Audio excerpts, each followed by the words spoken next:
बिस्मिल्लाहिर्रहमानिर्रहीम, अस्सलाम वालेकुम। मेरा नाम सैयद फैसल शकील है। तीन अहम मामलात हैं जी। एक तो हुमैरा अस्कर साहिबा के हवाले से इनके ऊपर कल भी बातचीत हुई थी। उनकी फ़ैमिली जो है आ गई है उनकी मैयत को वसूल करने के लिए, और बताया भी है कि अभी तक क्यों नहीं आए थे। और साथ साथ बहुत अहम मामला है कि हुमैरा अस्कर साहिबा की लाश जो है वो 6 महीने या 6 महीने से ज़्यादा उस फ्लैट के अंदर पड़ी रही और किसी को कानो कान खबर नहीं हुई, किसी को पता नहीं चला। ये क्या मामला है, इसके ऊपर एक बहुत इम्पॉर्टेंट इन्वेस्टिगेटिव किस्म का मामला जो है, एंगल जो है वो आपके सामने रखना है कि क्या ये लाश जो है ये भी हो सकता है कि वहाँ पे डंप की गई हो, कहीं और कत्ल हुआ हो। इस हवाले से आपको ब्रीफ करेंगे।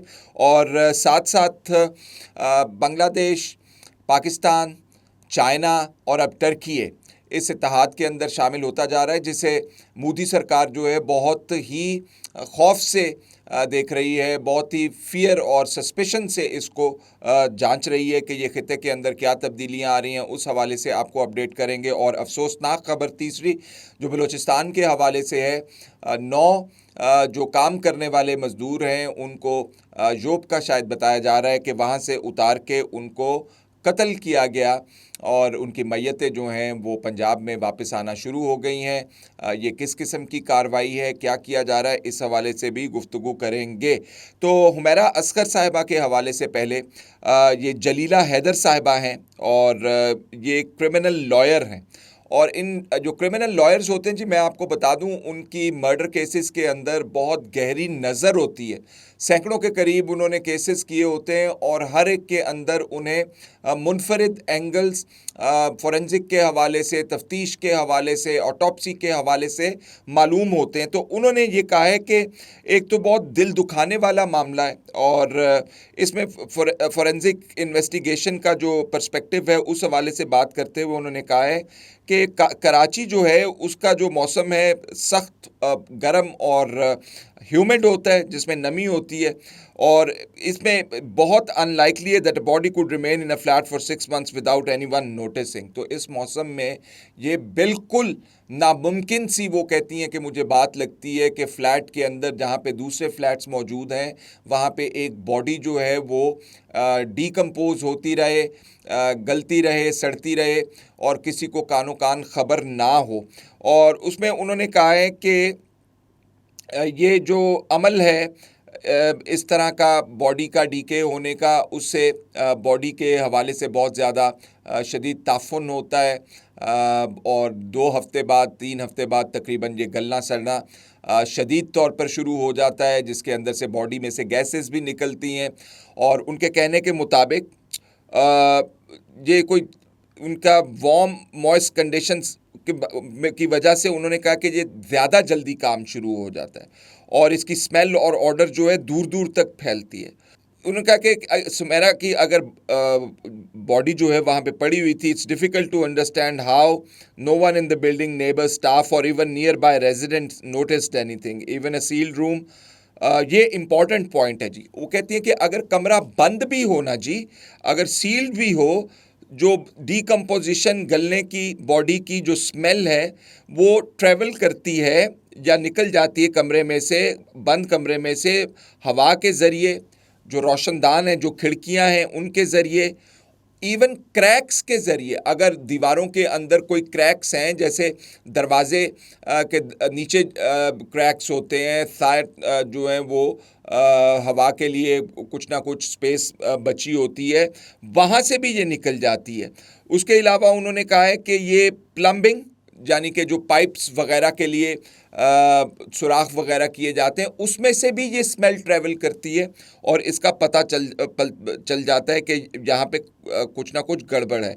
उसके अलावा ये बहुत ज़्यादा मक्खियाँ और कीड़े मकोड़े जो हैं अट्रैक्ट करती है जब ये गल रही होती है, जो कि ऑब्वियस साइंस होते हैं। उन्होंने कहा कि these are the things that people usually notice quickly, और ये ऐसे पता चल जाते हैं लोगों को कि ये कुछ ना कुछ यहाँ पे गलत है। तो उनका कहना ये है कि इस मामले के अंदर ये किस तरह हो सकता है कि ना पता चला हो, और ये इन्वेस्टिगेटिव ये क्रिमिनल लॉयर हैं जो बात कर रही हैं, और इन्वेस्टिगेटिव की तो मैंने बात कर दी। जो तफ्तीश, क्योंकि हम अदालतों के अंदर खुद मर्डर केसेस की हेयरिंग्स को सुनते रहे हैं, और उनके अंदर लॉयर्स जो हैं बाकायदा तौर पर पुलिस की तरफ से की गई तफ्तीश में नुक्ताचीनी करते हैं, बताते हैं कि आपने ये काम किया, ये काम नहीं किया। तो इनका काम ही ये होता है कि तफ्तीश के अंदर जो है लूप होल्स तलाश करते हैं और बताते हैं। तो इन्होंने बड़ी गहरी इनकी नज़र होती है। तो इन्होंने ये शुबे का इजहार किया है कि ये हो सकता है कि बॉडी जो है कहीं और कत्ल कहीं और हुआ हो, और बाद में हुमैरा की जो बॉडी है उसको यहाँ पे लाके डंप किया जाए। तो इसके हवाले से उन्होंने कहा है कि इसकी सीरियस इन्वेस्टिगेशन होनी चाहिए। हुमैरा अरशद साहिबा की फैमिली के हवाले से आपको अपडेट कर दें, उनके भाई जो हैं वो पहुँच गए, और उन्होंने आके वजह भी बयान की कि 3 दिन से वो क्यों नहीं आ सक रहे थे। एक तो वो कह रहे थे कि जो मैयत लेने का अमल होता है फोरेंसिक्स के बाद और ऑटोप्सी वगैरह के बाद, वो चल रहा था, तो हम राब्ते में थे। दूसरा उनका कहना था कि किसी अजीज़ की वहाँ पे फौत हुए थे, वो उनके यहाँ भी बिज़ी थे। तो उन्होंने वजह जो है वो बताई है, लेकिन ये एक्सक्यूज़ जो है नाकाफ़ी लगती है जब आपका अपना बहन या भाई ब्लड रिलेशन जो है उसकी फौतीदगी की खबर जो कि मर्डर के हवाले से भी हो सकती है आपको मिले, और आप इंतज़ार करते रहें। तो ये मामला है जी हुमैरा असगर साहिबा के डेथ के हवाले से। और दूसरा मामला जो है वो मैंने आपको बताया कि वो बढ़ती हुई भारत की तशवीश है, जिसमें पाकिस्तान, बांग्लादेश, चाइना और अब टर्की भी जो है वो शामिल हो गया है। और ताज़ा तरीन इतलात के मुताबिक जो टर्की है उसने अप्रोच किया है या उनकी बातचीत चल रही है बांग्लादेश से, जिसके अंदर वो वेपन्स की ख़रीदारी के हवाले से, कोऑर्डिनेशन के हवाले से बातचीत कर रहे हैं। और ये मंसूर अहमद कुरैशी साहब हैं जिन्होंने ये ट्वीट की है, जिसमें उन्होंने कहा है Turkey joins hands with Bangladesh on arms deals after Pakistan, Ankara, Dhaka, Islamabad triangle is forming, India सवालिया निशान, जस्ट वॉचिंग नहीं है, उनके जर्नलों तक ने इसके ऊपर बहुत ज़्यादा शोर मचाया। और एक और ट्वीट है जी, उस ट्वीट के अंदर ये बताया गया है कि बांग्लादेश जो है will send it's air force personnel for training in Pakistan. Air force की जो पूरी दुनिया के अंदर इस वक्त वाह हो रही है पाकिस्तान की, वो छोटी बात नहीं है। बहुत सारे ममालिक जो हैं पाकिस्तान की एयरफोर्स से रब्ता कर रहे हैं। आपको पता है बाबर सिद्धू साहब जो हैं वो तशरीफ़ भी ले गए थे, अमेरिका भी गए थे, और उनसे चाइनीज़ भी मिले, और दीगर ममालिक के लोग भी मिल रहे हैं। एयरफोर्स जो है वो ट्रेनिंग के लिए आ रही हैं। तो ये भारत के लिए बड़ा तशवीशनाक अमर है, जिसके बारे में ना सिर्फ उनके सियासतदान बल्कि उनके जर्नैल जो हैं बहुत ज़्यादा ख़ाइफ हैं, और गाहे बगाहे इस हवाले से बात कर रहे हैं कि ये मामला जो है अब हमारे हाथ से निकलता जा रहा है, और पाकिस्तान का जो एक ख़ित्ते के अंदर बढ़ता हुआ असर रसूख है उससे हमारे ऊपर क्या फ़र्क पड़ेगा। और अब भारत के अंदर डिफेंस एनालिस्टों ने ये कहना शुरू कर दिया है कि अगर इस दफ़ा जंग लड़ी तो कश्मीर अतों गया, कश्मीर जाएगा आपके हाथ से अगर आप इस दफ़ा कोई जंग वंग पाकिस्तान से पंगा शंगा लेने की कोशिश करेंगे। तो भारत जो है वो मुसलसल मैं कहूँगा ऐसे जवाज़ पैदा कर रहा है, जैसा कि पानी के रोकने के हवाले से ये धमकियाँ हैं, फिर ये कहना कि अगर कोई भारत के अंदर हमला होता है दोबारा हमला कर देंगे हम पाकिस्तान के ऊपर। और तीसरा मामला, ये जो संगीन मामला है बलूचिस्तान के ज़रिए पाकिस्तान के अंदर दहशतगर्दी फैलाने के हवाले से। तो फितनातुल हिंद जिनको कहा गया है BLA, उनकी कार्रवाइयों में मैंने आपको पहले भी बताया था जो की गई खुशदार के अंदर जिस तरह के एक्शन किए गए, उससे पता आपको चलता है कि भारत जो है वो बहुत फ्रस्ट्रेट हो रहा है मार खा के। पाकिस्तान की तरफ से जो जवाब दिया गया इनकी मिलिट्री एक्शन के ख़िलाफ़, उससे बहुत ज़्यादा फ्रस्ट्रेट है, जिससे आपको इनके जो पाकिस्तान के अंदर दहशतगर्दी के वाक़यात हैं उसके अंदर भी आपको तेज़ी नज़र आती है।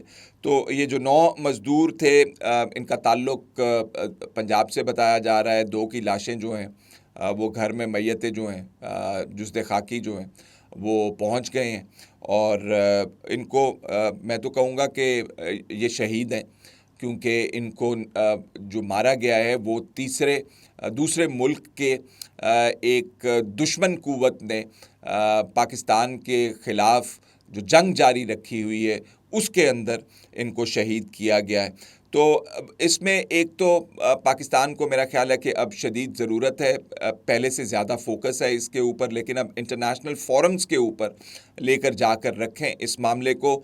दूसरा मामला जो है वो आम तौर पर आप देखते हैं कि लॉ इन्फोर्समेंट एजेंसीज़ के हवाले से होता है, जिसमें आपने तयन करना होता है कि फ़र्स्ट लाइन ऑफ डिफेंस क्या होगी, जिसमें पुलिस जो है उसका किरदार बहुत अहम होता है। एक छोटा सा वाक़या आपको मैं आपके गोश गुजार करूँगा और उसके बाद इजाज़त लूँगा, और ये है कि हमारे जानने वाले हुआ करते थे, मेरा ख्याल है वो डीआईजी रहे पुलिस के अंदर, शायद स्पेशल ब्रांच थी या पुलिस के अंदर ही थे। तो वो हमें किस्सा बताया करते थे कि जब उन्होंने वहाँ पे तमाम मामलात को संभाला, चार्ज संभाला, तो उन्होंने देखा कि जो पुलिस का काम है वो बहुत ही सतही सा है। और उन्होंने मुझे बताया कि हम जो इंटेलिजेंस की रिपोर्ट्स हमारे पास आया करती थी पुलिस की तरफ से, तो वो हुआ ये करता था कि पुलिस वाले जो हैं वो स्पेशल ब्रांच वालों के साथ मिलके या साफ़ियों के साथ मिलके किसी एक खंबे के नीचे बैठ के या किसी एक थड़े के ऊपर बैठ के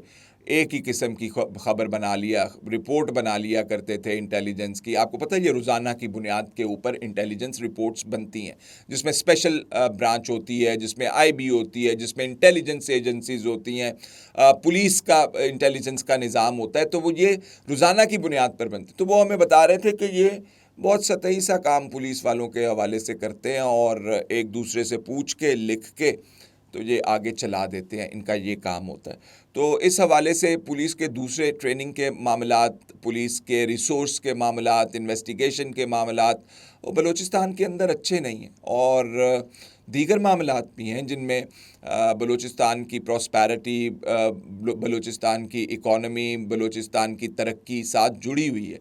ये तमाम मामलात जुड़े होते हैं। आपको जब इस किस्म के अफरीत से मुकाबला करना होता है तो आप फिर वॉर फुटिंग्स के ऊपर, एमरजेंसी बेसिस के ऊपर हर तरफ से कोशिश करते हैं कि जो कमी बेशी रह गई है उसको पूरा करें। फ़िलहाल इतना ही, इजाज़त दीजिए। अल्लाह हाफ़िज़।